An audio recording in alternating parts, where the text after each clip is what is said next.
Welcome back to What Arty Nibs with General Disturbance. This is a GWE100. It's the Tier 10 German SPG, and we're located on the south spawn of Fisherman's Bay. And this SPG is under the command of Captain Ashstorm. Now, what can I tell you about the GWE100? Well, 21cm howitzer, as some of the Hurricanes are destroyed. That's it, get out of the way. Big guy coming through. Oh, careful not to damage that Hurricane. Well, it was actually the SPG that was supposed to be built based on the E100, which was part of the E series of tanks that were being built by the Germans to standardize their tank production. So it's basically the same E series tank, but reversed, with the engine up front and the gun at the back. And it looks like Captain Ashstorm is found his firing position up near that bank, right at the back of the map. Okay, he's just adjusting and looking for a target.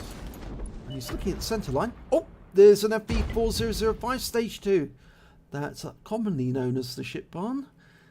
Okay, he's dialing in on target. Rounds out. Direct hit! 1,190 hit points with his first shot. My god, that was good. 31.51 seconds on the reload. You only get 30 rounds in this battle, and there's no way you're going to be able to fire all of those.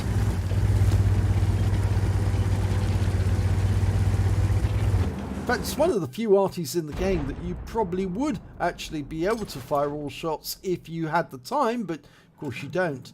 Now, I think there was a T-57 Heavy there a short second ago. We lost sight of him, but we now can see a Type 5 Heavy. There's the T-57. Fires a round out at the Type 5, but he doesn't pull forward, and he splashes the T-57 for more than the Type 5. T-57 lost 253, the Type 5 lost 23. Right, we've got a Batchat 25 ton next to the windmill, and he's being faced by Jaeger, the Jagdpanzer E100, which is the tank destroyer version of the E100 tank, the E series. He's trying to get a shot, waiting for the reload. It's loaded. Rounds out, and the Batchat moves forward. Oh! Where he was very lucky not to be hit by that shot, but he's still lost 261 hit points. And you can see he's not happy because he's pulling back. He's staying below that ridgeline as well. He must realise he's in tremendous danger. He's pulled up again to try and do a bit of spotting. Of course, he is trying to get shots for his team at the back. The Type 57, T-57 and the Type 5. But if he stays up like that, he's going to get hit. Rounds out. And that's a direct hit. And he got a fire. He actually got 537 hit points from the hit and 81 from the fire, and the Batchat's just been taken out. He was fixed in place. One of the critical hits tracked him, and then he was finished off by the rest of the team. It was the Batchat 25 on our team who actually managed to get the kill. Now, in the meanwhile, our Object 277 up at the midline has just taken out that FB4005, and we've got a shot on the Type 5 Heavy, but it was only splash, I'm afraid, and we did lose the Jaeger. He was just derped by the Type 5.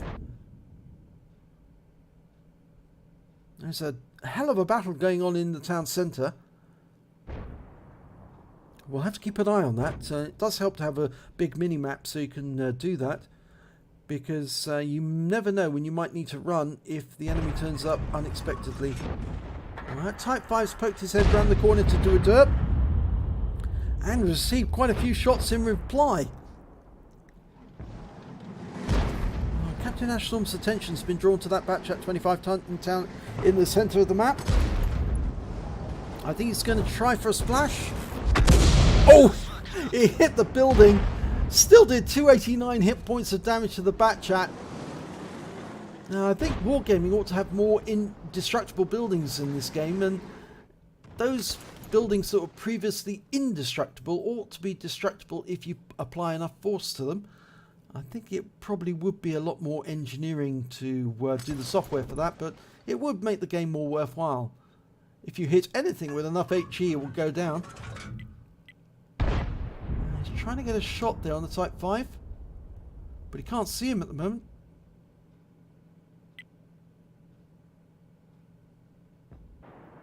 Nope, he's switched attention to the north. If you use your right hand mouse button on the mini-map, you can always switch to a new target.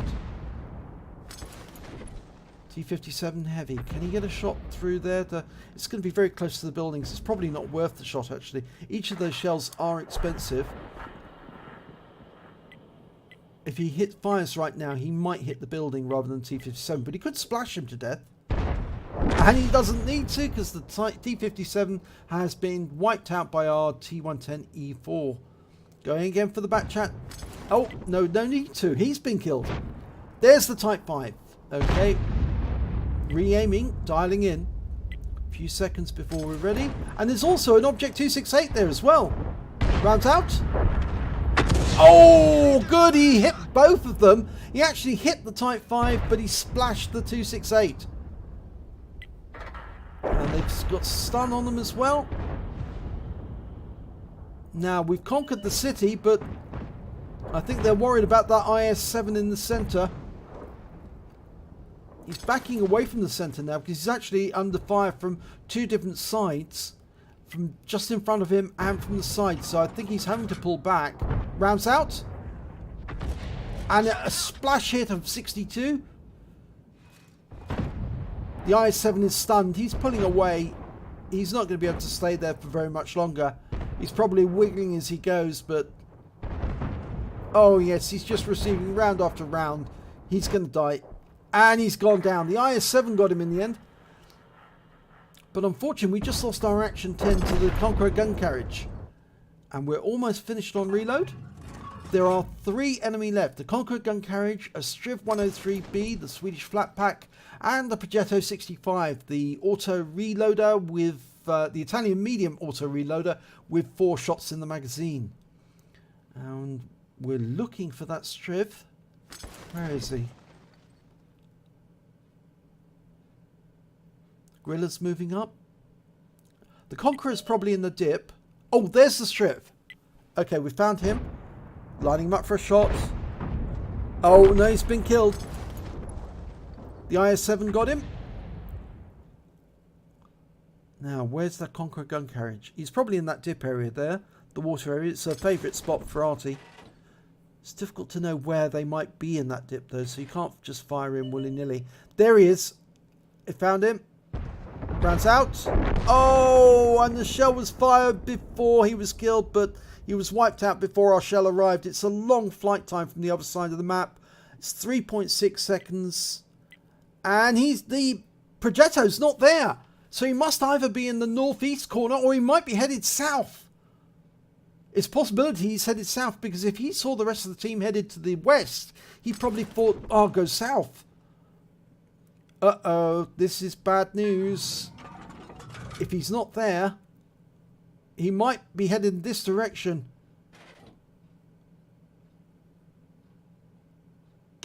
Oh, 6 cents gone off. There's the Progetto. Oh, and before Captain Ashton can get a shot out, the Progetto kills him. That's unfortunate. They didn't clean up the east side of the map before they headed west, and unfortunately that Progetto must have been in the northeast corner of the map, hiding, waiting for them to find him to assault him, but he just didn't see them come in his direction, so he thought, well, I'll head south, and he went through the town, came out the other side, found Captain Ashstorm in his firing position, and yeah, claimed him. But oh, he's drowned himself. That's very bad. Shouldn't do that. Vic Kovac, don't drown yourself. Fight it. Fight out. You might win. Even when there's a lot of enemy. And here's the end of battle results. It's a third-class tanker for Captain Ashstorm in the GWE100. He also picked up a bruiser medal for getting at least 5 critical hits. He got 11. and a Confederate because he hit more of the enemy than anyone else on his team. At least 6 tanks subsequently taken out by other team members, and he did get the first spotting of that Progetto. He hadn't been seen in the entire battle, and so he was the first one to spot him. So let's have a look at team score. Well, he didn't get the highest damage, 3,254 hit points for Captain Ashstorm. The Batchat 25, he managed to get 3,432, and the Object 705, 3,266. Best scorer on the enemy team is their Batchat 25, he managed 3,203 hit points. When it came to kills, it was the Object 277 on our team, got the highest number of kills, 3, and then there was a whole group of others who managed 2 kills, including the enemy team. And when it came to base XP, it was the Object 705. He got 925, followed by the Batchat with 858. Captain Ashstorm came in with 761 hit points in XP in total. So let's have a look at detail report. Well, he only fired 9 rounds. He only got the time really to fire 9 rounds.